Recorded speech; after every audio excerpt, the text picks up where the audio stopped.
dear students, welcome back to my YouTube channel. Myself Arshid Shah. I am studying you ninth class physics. Today we will discuss about energy and the types of energy like potential energy and kinetic energy. So watch this video till the end and so like, share and subscribe. Subscribe my channel so that you may get notified for coming videos. Now जैसे आप जानते हो पिछले lecture में हमने work के बारे में पढ़ा। आज हम जानेंगे एनर्जी के बारे में और पोटेंशियल एनर्जी के बारे में। एनर्जी पहले जानेंगे हम कि एनर्जी क्या होती है। देखो there are different forms of energy. तो अगर पिछले चैप्टर में हमने पढ़ा वर्क हमने वहां देखा W is equal to force into distance. तो कोई भी सिंपली आप समझ लीजिए कि कोई भी काम जब हम वर्क डन करेंगे, कोई भी काम करने के लिए हमें एनर्जी की जरूरत पड़ती है। तो अगर सपोज ये समझ लीजिए, सपोज ये एक ब्लॉक, यहाँ पे बड़ा ब्लॉक समझ लीजिए, बड़ा ब्लॉक। तो मेरे पास एनर्जी है ना, मैं फूड खाता हूँ, मेरे पास एनर्जी है, मैं वो कंज्यूम करूंगा। इसमें मैंने इस पे फोर्स अप्लाई किया, मैं इस पे फोर्स अप्लाई कर रहा हूँ, ये डिस्प्लेस हो जाएगा। क्या हो जाएगा? तो जब मैंने अपनी एनर्जी इस पे कंज्यूम की तो इसने एनर्जी गेन की और ये डिस्प्लेस हो गया इधर तक, है ना, एज सपोज। तो हम कहेंगे work is done at that time, work is done. इसीलिए अब हम डिफाइन करेंगे, आप लिखिए साथ साथ भी पॉइंट्स को नोट कीजिए। तो हम लिखेंगे the capacity for doing work is called energy, or we can say the ability to do work is called energy। तो एनर्जी आपने समझा, तो अब देखेंगे इसके यूनिट्स क्या है, यूनिट्स ऑफ एनर्जी। देखो वर्क को हमने किया एनर्जी से रिलेट, है ना। तो जब वर्क को हमने एनर्जी के साथ रिलेट किया तो इस एनर्जी जो वर्क का यूनिट है जूल, तो वो इसका भी जो इन दोनों के यूनिट सेम है, इसका भी है जूल, यूनिट इसका जूल है। तो जैसे आपने वहां पे देखा W is equal to F into S, confuse मत हो जाओगे कैसे सेम है इनके यूनिट्स। तो W is equal to potential, W is equal to kinetic energy. Work done जो acting on a body is equal to kinetic energy possessed, जो उसने काइनेटिक एनर्जी गेन की वो इसके बराबर होता है। तो हम लिख सकते हैं, अगर हमने लिखा W is equal to F into S, तो हम लिख सकते हैं kinetic energy is equal to F into S। तो इसका न्यूटन है, फोर्स का SI, फोर्स का न्यूटन, इसका मीटर, तो ये आ जाएगा newton metre which is called joule. तो दीज आर सेम, इनके यूनिट्स सेम है। अब यहाँ पे डिफाइन करना है आपको 1 joule of energy, 1 joule of energy. ये आपके एक्सरसाइज में ये क्वेश्चन दिए गए हैं ताकि साथ साथ लिखो भी, वो भी सॉल्व हो जाएंगे। 1 joule of work is defined as when 1 joule of work, the energy required, आप ऐसे लिखिए, the energy required for doing 1 joule of work, that is known as 1 joule of energy। तो इसके बाद, इतना समझने के बाद, तो अब हम जाएंगे। अब और एक बात यहाँ पे याद रखिए, energy is a scalar quantity, ये भी याद रखिए, energy is a scalar quantity. What is scalar quantity? Scalar quantity, these are those quantities which has only magnitude, जिनके पास खाली मैग्नीट्यूड होगा बल्कि डायरेक्शन नहीं है। तो सपोज मैंने कहा आपको 5 joule of work is done, 5 joule of work is done, ये मैं थोड़ी बताऊं आपको किस डायरेक्शन में किया, इसका डायरेक्शन नहीं है। तो हमने कहा energy is a scalar quantity, तो ये भी साथ रखिए याद। इतना समझने के बाद अब हम बात करेंगे जो पोटेंशियल एनर्जी आती है इसमें, POT, पोटेंशियल एनर्जी। देखो पोटेंशियल एनर्जी की डेफिनेशन क्या है, बाद में समझाऊंगा। पोटेंशियल एनर्जी की डेफिनेशन है energy stored on a body due to work done for changing its shape, साथ साथ देखिए भी shape, for changing its size, shape, or we can say configuration. देखो अब हम बात करेंगे अच्छी तरह से पोटेंशियल एनर्जी की। तो मैंने कहा यहाँ पे energy stored on a body is due to work done for changing its size, shape और वी कैन से कॉन्फ़िगरेशन। देखो इसका मतलब क्या है, जब हम किसी बॉडी पे फोर्स अप्लाई करेंगे, जब हम किसी बॉडी पे फोर्स अप्लाई करेंगे उसका खाली शेप या साइज चेंज हो जाएगा, लेकिन वहाँ पे और कुछ नहीं होगा। तो वहाँ पे एक एनर्जी स्टोर होती है उनमें। जैसे मैं एग्जांपल दूंगा, आपको समझाऊंगा। ये मेरे पास एक स्प्रिंग है ना, मेरे पास एक स्प्रिंग है। तो मैं क्या करूँगा, सपोज मैंने यहाँ पे एक ये लिया, समझ लीजिए आप। तो इस स्प्रिंग से मैं इसको ऐसे कंप्रेस कर रहा हूँ, तो मैंने कंप्रेस करते करते ये इतना बन गया है ना। तो अब समझ लीजिए आप, जो ही मैंने इसको कंप्रेस किया तो ये यहाँ तक पहुंचा। अब ऐसे है, जो ही मैंने ऐसे ये इसको छोड़ा, क्या हो जाएगा, ये इसको पुश करेगा। ये जो ही मैंने छोड़ा इसको पुश करेगा यहाँ तक, तो क्या हो जाएगा, ये डिस्प्लेस हो जाएगा एस, ये पार्टिकल।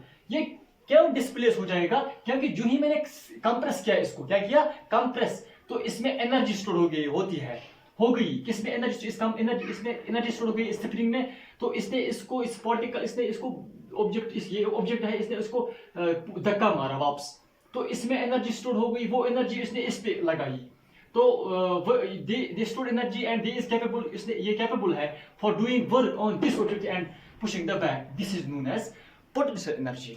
जैसे आप ये भी समझ लीजिए, एक एग्जांपल है। सपोज यहाँ पे एक ये प्लेन है ना, कोई ऑब्जेक्ट है, स्ट्रेट पोजीशन में है। तो मैं क्या कर रहा हूं, इस पे फोर्स एक्ट कर रहा हूं ऐसे, it will throw out the marker. क्यों, जो ही मैंने इस पे फोर्स अप्लाई किया, इसमें एनर्जी स्टोर हो गई। क्या हो गई, अब अगर इसमें एनर्जी स्टोर हो गई तो इट इज कैपेबल, जब इसमें एनर्जी स्टोर हो गई, it is capable to do work against this particle.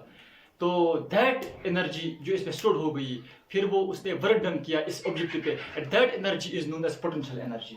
That is known as potential energy. तो इसको हम ऐसे लिख सकते हैं, पोटेंशियल एनर्जी।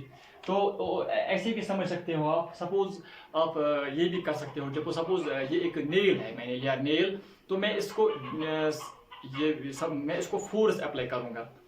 जो ही मैंने इसको फोर्स अप्लाई किया, क्या किया, फोर्स अप्लाई किया, इसमें एनर्जी है। जो मैंने हैमर का यूज, ये समझ लीजिए हैमर का यूज किया, मैंने इस पे एक्ट किया फोर्स, तो इसमें पोटेंशियल एनर्जी है। तो ये इस पे वर्क डन कर रहा है, इसको हम बोलेंगे पोटेंशियल एनर्जी। तो देखो वाटर की अगर हम बात करेंगे, वाटर जो होता है हाईएस्ट लेवल पे, ये समझ लीजिए आप, ऐसे वाटर होता है। यहाँ पे अगर वाटर स्टोर है, यहाँ पे वाटर स्टोर है, इसमें वाटर है ना, वाटर प्रेजेंट इसमें है, वाटर प्रेजेंट, इससे कोई टैग है, कोई इसमें वाटर प्रेजेंट है at highest level, higher level पे मैंने ये रखा। तो इस वक्त इसकी एनर्जी क्या होती है, पोटेंशियल एनर्जी यहाँ पे होती है। तो जो ही वो फॉल होता है, ऐसे फॉल होता है डाउन, अगर हम इससे पानी फॉल करेंगे डाउन, तो क्या हो जाएगा, और ये इसकी एनर्जी कन्वर्ट हो जाएगी काइनेटिक एनर्जी में। आगे अभी पढ़ेंगे हम आगे काइनेटिक एनर्जी। तो यहाँ पे इसको जो एनर्जी होती है स्टोर होती है पोटेंशियल एनर्जी। तो जो रेस्ट में ऑब्जेक्ट है तो वो पोटेंशियल एनर्जी है इसमें। जैसे आपने अभी समझे कुछ एग्जांपल्स स्प्रिंग्स की। तो इसके बाद जो एनर्जी की बहुत सारी जो पोटेंशियल एनर्जी के इसमें दो और कैटेगरीज आते हैं, लाइक ग्रेविटेशनल पोटेंशियल एनर्जी और आती है elastic potential energy. Gravitational potential energy is that energy which are above the ground. Suppose यहाँ पे एक वो हम निकालेंगे फॉर्मूला में। तो इसके बाद इलास्टिक पोटेंशियल एनर्जी आती है। Elastic potential energy is that energy, इसमें स्टोर होती है जब हम किसी जैसे ये समझ लीजिए आप, ये मेरे पास, अगर यहाँ पे मेरे पास रबर बैंड में देखते हो आप, जब हम स्ट्रेच करते हैं किसी ऑब्जेक्ट को या कंप्रेस करते हैं किसी ऑब्जेक्ट को, फिर हम जब इसको छोड़ते हैं वो इसके एनर्जी स्टोर होती है, that is elastic potential energy. देखो अगर ये मेरे पास एक पेपर का पीस है, जैसे आपने खेले होंगे वो है ना, वो गुलेल जिसको बोलते हैं पोपलेट्स। तो ऐसे अगर मैंने इसको एक स्ट्रेच, मैंने इसको क्या किया, स्ट्रेच, मैंने इसको ऐसे किया, तो जो ही मैंने इसको छोड़ा, इसमें एनर्जी स्टोर हो गई, सी इसमें एनर्जी स्टोर हो गई जो मैं इसने इसको धक्का मारा कहा, तो it is capable for doing work against this paper piece, it is able doing work against this paper piece and paper piece thrown out and this is known as elastic potential energy. ये भी एक potential energy का एक किस्म है। तो इस तरीके से समझा आपने। अब यहाँ पे बात आती है पोटेंशियल एनर्जी जो फार्मूला, उसमें फार्मूला आती है, जैसे ये समझा आपने। तो मैंने क्या कहा, कन्फिगरेशन की बात आती है, सॉरी कन्फिगरेशन आपने शेप साइज आपने समझा इस इन पर्टिकुलर से, लेकिन कन्फिगरेशन की बात आती है। कन्फिगरेशन मीन्स कि यहाँ पे समझ लीजिए आप, कन्फिगरेशन का मतलब कि चेंज जब हो जाएगा, किसी पोजीशन चेंज हो जाएगी, लेकिन और कुछ फर्क नहीं पड़ेगा, खाली पोजीशन चेंज हो जाएगी। सपोज ये 5 मॉलिक्यूल्स मैंने लिए, 5 मॉलिक्यूल्स के मैंने इनको मिलाया आपस में, तो मैंने इसको ऐसा किया, तो पोजीशन इनकी चेंज हो गई है ना। इसमें एनर्जी स्टोर है, पोटेंशियल एनर्जी। जैसे आप लोग पजल गेम खेलते हो, ऐसे उसको करते हो, ऐसे है ना, पोजीशन चेंज होते हैं, कलर्स का पोजीशन चेंज होता है। ऐसे समझ लीजिए आप, ज्यादा some examples of the potential energy. तो उसके बाद जो कन्फिगरेशन, उसके बाद समझना है आपको फार्मूला, अब जॉइनिंग के डिराइव करने के लिए, न्यूमेरिकल्स डिराइव करने के लिए फार्मूला और potential energy, formula for potential energy. अब हम देखेंगे फर्क। सपोज यहाँ पे एक ऑब्जेक्ट मैंने रखा, यहाँ पे समझ लीजिए ये एक ब्रिक है, ब्रिक लीजिए, ईंट, यहाँ पे ये इस फ्लोर पे मुझे पहुंचाना है, यहाँ कोई ऑब्जेक्ट है, यहाँ पे ऐसे ऑब्जेक्ट, तो इसको मुझे यहाँ तक लेना है ना। तो क्या हो जाएगा, इसकी हाइट समझ लीजिए आप h, इसकी हाइट समझ लीजिए आप h, इस ऊपर के फ्लोर है ना, फ्लोर ये यहाँ तक इसकी हाइट है h, क्या है h। तो इसको मुझे हम देखेंगे वर्क डन क्या होगी for lifting this brick to the floor. इसको मुझे इससे पूछाना है, इस फ्लोर को, इस ब्रिक को मुझे, इस ब्रिक है ना ये ईंट, इसको मुझे यहाँ पे पहुंचाना है फ्लोर पे, तो इसकी वर्क डन क्या होगी। तो उस वक्त आप देखते हो जो ही ये यहाँ पे अगेंस्ट फोर्स, यहाँ पे फोर्स ऑफ ग्रेविटी होगी वर्क, तो उस work done in lifting this object होगी against force of gravity, that is mg, w is equal to m, जैसे आप जानते हो w is equal to mg। तो m is mass, g is acceleration due to gravity, work done against this force of gravity, we can say हमने लिखा mg। तो उसके बाद h है हाइट, तो मैंने इसको यहाँ पे पहुंचाया, ये देखिए, तो मैंने इसको यहाँ पे पहुंचाया। तो यहाँ पे पहुंचाने के बाद हम देखेंगे work done in lifting this body क्या होगी, तो वो होगी mgh। m is the mass of body,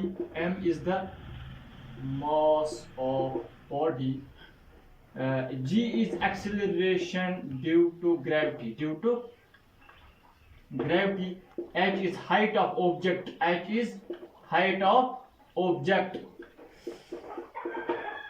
इस तरह से समझा आपने। जब हम कि जैसे कि वर्क डन, अब हम देखेंगे वर्क डन दो तरीकों से निकालते हैं हम। एक तो हम निकाल सकते हैं work done force into displacement, force into distance. दूसरा तरीका है work done is equal to change in energy, ऐसे भी निकाल सकते हो आप, चेंज इन एनर्जी। तो यहाँ पे चेंज एनर्जी की बात आ गई, तो लेंगे जो फार्मूला पोटेंशियल एनर्जी में क्या चेंज आ जाएगी, तो that is equal to work done is equal to potential energy. हम लिख सकते हैं ना, जब चेंज एनर्जी क्या आ गई, तो हम लिख सकते हैं potential energy is equal to mgh। ये इसकी फार्मूला बन गई, potential energy is equal to mgh, mass, m is mass of body, g acceleration due to gravity, h is height of object. तो जैसे अब हम ऐसे भी कह सकते हैं, जैसे मैंने आपको बताया वर्क डन, जैसे अब समझ लीजिए वर्क डन, देखो ऐसे भी लिख सकते हो, w is equal to f into s into cos theta. यहाँ पे थीटा क्या बनता है, देखो ये परपेंडिकुलर है ना, ये force is acting downwards, this force of gravity, इस पे जो वेट फोर्स ऑफ ग्रेविटी हो रहा है work done against this force of gravity. तो ये हो जाएगा जो मैंने कहा आपको, वर्क डन में एट राइट एंगल्स उनका होता है 90 डिग्री पे, जब राइट एंगल्स के जीरो होता है वर्क डन, तो यहाँ पे भी जीरो होगी, तो ये बन जाएगा जीरो, तो हो जाएगा w is equal to f into s। वो हमने देखा भी, potential energy is equal to mgh, ये रिलेट करते हैं हम इसके साथ। तो potential energy is equal to mgh। इस फार्मूला को याद रखिए, this is formula for calculating numerical problem based on potential. अगर न्यूमेरिकल में दिया गया होगा आपको m कितना है, g की एक्सेलरेशन ड्यू टू ग्रेविटी कितनी है, हाइट कितना है, तो आप निकाल सकते हो न्यूमेरिकल प्रॉब्लम्स में इससे। सो इस तरह से समझा आपने पोटेंशियल एनर्जी की फार्मूला। अब यहाँ पे याद रखिए आप, तो पोटेंशियल एनर्जी को डिफाइन करते हैं। Potential energy, the energy possessed by a body due to its position, change और we can say change in position और shape and we can say conformation, that is known as potential energy. या हमने कहा, मैंने अभी कहा आपको, energy stored on a body due to its due to work done for changing its position, shape और configuration of the body. तो जब जैसे हमने देखा कैसे वो शेप होते हैं चेंज, बॉडी की पोजीशन कैसे चेंज होती है, स्प्रिंग्स में देखा आपने शेप कैसे चेंज होते हैं। तो इस तरीके से आपने समझा वर्क डन ये पोटेंशियल एनर्जी क्या होती है। Example with various example, day to day life examples में मैंने समझाया आपको। तो अब रहती है काइनेटिक एनर्जी, इसके लिए मैं नेक्स्ट वीडियो बनाऊंगा। तो अब इतना क्या करना है, इसको तब तक रिवाइज कीजिए, घर में बैठिए, इसको पढ़िए अच्छी तरह से, और तब तक नेक्स्ट वीडियो जो आएगा काइनेटिक एनर्जी को और इसके डेरिवेशन भी। तो थैंक यू।